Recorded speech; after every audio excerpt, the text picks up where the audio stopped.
కావడం, పూర్తిగా faults develop చేయడం జరిగింది. ఇప్పుడు వాళ్ళు ఏదో పెద్ద పెద్ద మాటలు మాట్లాడతారు. ఆ 3 ఏళ్లలో వాళ్ళు కనీసం ఆ బ్యారేజ్లని ఎంటీ చేసి స్టోరేజ్ తీసేసి రిపేర్ చేసుకున్నా ఉంటే బహుశా సిచ్యువేషన్ బాగుండేదేమో. 3 ఏళ్ల పాటు బ్యారేజీలు నింపిపెట్టి ఫోటోలు తీసి రాష్ట్ర వ్యాప్తంగా ఒక ప్రొపగండా. దయచేసి విలేకరు మిత్రులు మీరు ఇది జాగ్రత్తగా గమనించారు. ప్రపంచవ్యాప్తంగా బ్యారేజీలకి డ్యామ్లకి తేడా కూడా తెలియని వాళ్ళు ఈరోజు మరి సలహా ఇస్తున్నారు ఆ బ్యారేజ్లకు ఏం చేయాలి. Dams are meant for storage of water, barrages are meant for regulating of water. ప్రపంచంలో ఎక్కడ కూడా బ్యారేజెస్ నీటి నిలుపుదల కోసం స్టోరేజ్ కోసం ఉపయోగించబడదు. మేడిగడ్డ కూలిపోయిన రోజు 10.6 TMC స్టోరేజ్ ఉందా. ఆ 3 బ్యారేజ్ల కింద నుంచి ఫౌండేషన్ ఫాల్టీ ఉంది కాబట్టి నీళ్లు సీపేజ్ అయ్యి ఇసుక సీపేజ్ అయ్యి పైన బ్యారేజీలు వీక్ అయిపోయి కూలిపోతున్నాయి.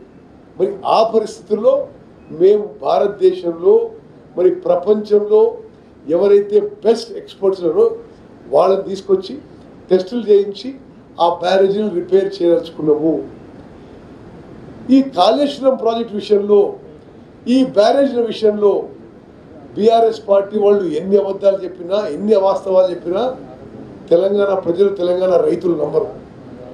మీరు ఒకటే విషయం మళ్ళోసారి చెప్పాలి, నేను చాలాసార్లు చెప్పిన విషయం. ఆ 3 బ్యారేజీలు నిరుపయోగంగా ఉండంగా ప్రతి పంటకి తెలంగాణ రాష్ట్రంలో తెలంగాణ హిస్టరీలో highest acreage, highest paddy production జరిగింది. ఇప్పుడు ఈ పంటకి 148 లక్షల టన్నుల మెట్రిక్ టన్నుల వరిధాన్యం పండి 90 లక్షల మెట్రిక్ టన్నుల వరిధాన్యం కొనుగోలు చేస్తున్నాం. మీరు గమనించాలి. నేను మరోమారు చెప్తున్నాను, ఎందుకంటే ఈ విషయం ఒక ఫాల్స్ ప్రొపగండా. అసలు గ్లోబల్ శ్రేణిలో మించిపోయింది. వాళ్ళే డిజైన్ చేసిండ్రు, వాళ్ళే కట్టిండ్రు, వాళ్ళే జేబులు నింపుకున్నారు. వాళ్ళ టైంలోనే కూలిపోయింది. వాళ్ళ టైంలోనే NDS national dam safety authority వచ్చి ఇది డిజైన్ బాగాలేదు, కన్స్ట్రక్షన్ బాగాలేదు, ఓఎండం బాగాలేదు, అసలు ఈ బ్యారేజీలు నిలబడని చెప్పిపోయినరు. వాళ్ళు ఇంకెవరిదో పొరపాటు అన్నట్టుగా మరి నిన్న హైకోర్టు జడ్జిమెంట్ తర్వాత సంఖ్యలు గుద్దుకుంటూ సంబరాలు చేసుకోవడం ఇది చాలా విడ్డూరంగా ఉంది. ఈ విషయంలో తెలంగాణ రాష్ట్రంలో కాంగ్రెస్ ప్రభుత్వం చిత్తశుద్ధితో ఏమీ రాజకీయ దురుద్దేశం లేకుండా నష్టం జరిగిన దానికి అకౌంటబిలిటీ ఫిక్స్ చేయాల్సిందే, రెస్పాన్సిబిలిటీ ఫిక్స్ చేయాల్సిందే. అదేవిధంగా వాళ్ళు కట్టింది కాబట్టి మేమే వదిలేస్తలేము దాన్ని. మాకే అటువంటి రాజకీయ దురుద్దేశం లేదు. 1,00,000 కోట్లు కట్టిండ్రు, 1,00,000 కోట్లు ఖర్చు పెట్టిండ్రు.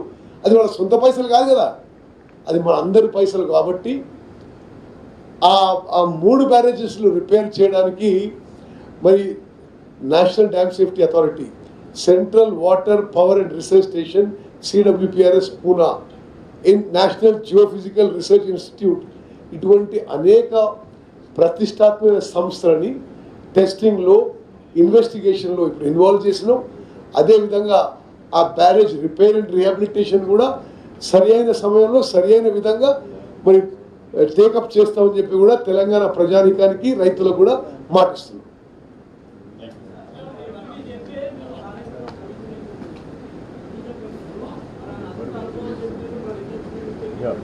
ఏ మిస్టేక్ ఎవరు చేసిండ్రు? ఇది టీ న్యూస్కి మేము జవాబు చెప్పాం. ఓకే సరే, ఎనీవేస్ వన్ మోర్ థింగ్. అదే బండి సంజయ్ స్టేట్మెంట్ కూడా చెప్పాలి మీకు. బండి సంజయ్ మిత్రమా, అసలు Anil Jain is a very respected figure in dams and barrages in the country. అతన్ని మేము అఫీషియల్గా ఇది సెంటర్లో ఉంది, మీ పార్టీ ద్వారా ఏర్పడిన గవర్నమెంట్ కాదు, కానీ మీ జేబు సంస్థ కావు అన్నీ. మేము ప్రభుత్వంలో ప్రజలు ఎన్నుకున్నారు. మా ముఖ్యమంత్రి గారు నేను ఆహ్వానం మేరకు official meeting, official review of బ్యారేజ్కి NDSA చైర్మన్ వచ్చిండు. మరి వారిని ఎక్కడ కూడా